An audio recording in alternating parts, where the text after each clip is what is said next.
In this video, I'm going to walk you through exactly how federal prosecutors tried to legally reclassify Antifa, a decentralized movement with no headquarters and no membership cards, as a structured criminal enterprise under RICO logic and a federal terror statute called 18 U.S.C. 2339A. We're going to follow the money, look at the Georgia indictment that charged 61 people, and examine whether the evidence actually supports that legal framing. By the end, you'll understand the hub-and-spoke financial model the FBI is currently freezing, and why some legal analysts say the whole strategy is on shaky ground. Before we move on, please take a moment to subscribe to the channel and like the video. The FBI wasn't ignoring Antifa. That's the thing most people get wrong. Agents were watching for years, showing up after riots, pulling footage from phones and security cameras, filing detailed reports. But here's the problem they kept running into. You can't charge a movement. You can charge a person who threw a bottle. You can charge someone who lit a dumpster on fire. But a loose network of people who share an ideology? That doesn't fit neatly into any indictment. So cases stalled. Prosecutors would get local charges, maybe a misdemeanor or a low-level felony, and then the case would just sit there.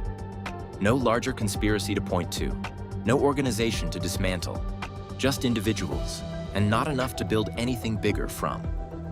So what changed?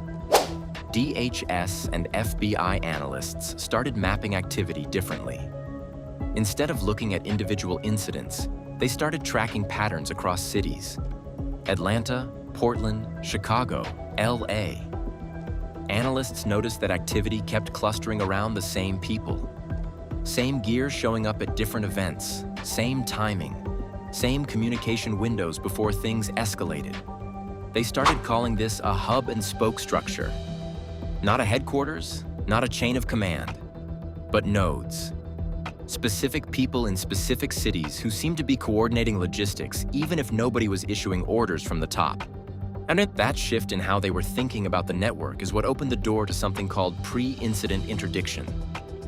In plain terms, that means raiding a location before a crime happens. Not after. Before. Based on what investigators say they can prove is being planned. And that is a significant legal leap, because you're essentially acting on intent and preparation, rather than a completed act. The Dallas operation is a good example of what this looked like on the ground. Agents tracked a suspected logistics coordinator for weeks. They watched who came to meet him.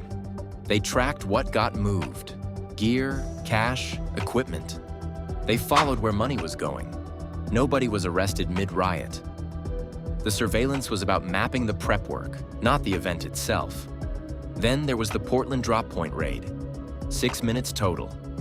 Agents went in, seized protective gear, cash, and encrypted radios, and were gone. No weapons recovered, just gear and communication equipment.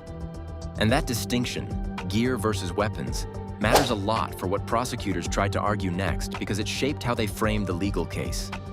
Here's where it gets a little complicated. Christopher Wray, the FBI's own director, testified to Congress that Antifa is an ideology or a movement, not a formal organization. So legally, you've got the head of the FBI saying there's no organization, and prosecutors trying to build a RICO case, which requires proving an organization exists. That's a real tension. The answer they landed on was pretty specific. Don't charge the ideology. Charge the behavior, the coordination, and the money. If you can show that people across different cities were sharing resources, funding travel, buying gear together, and doing it in a pattern, that starts to look like an enterprise, even without a membership list or a leader. So the FBI's shift wasn't just about tactics, it was about legal framing. Instead of chasing protesters after the fact, they built a case around logistics networks and funding patterns. Treat the coordination itself as the crime. That's the foundation the whole strategy sits on, and once you see it that way, the money trail starts to make a lot more sense. So let's follow it. Prosecutors didn't just say they had money. They traced individual transactions, small ones. We're talking $5, $10, $12. Micro donations coming in from thousands of people through bail fund crowdfunding campaigns. The kind of campaigns that get shared on social media right after someone gets arrested at a protest. On the surface, totally legal. You see a post, you chip in, you move on with your day. But then the money moved. And this is where it gets specific. Prosecutors say those PayPal balances got transferred into what they describe as community outreach charities. From there, the money went into crypto. Wallet-to-wallet transfers, some of which routed through foreign exchanges before coming back as cash. So you start with a $12 PayPal donation, and it ends up on the other side of an international crypto hop. That's not a bail fund anymore. That's a laundering chain if prosecutors can prove the intent was there from the start. Each hub in the network allegedly had its own money group handling this. Not one person controlling all the cash. That was the point.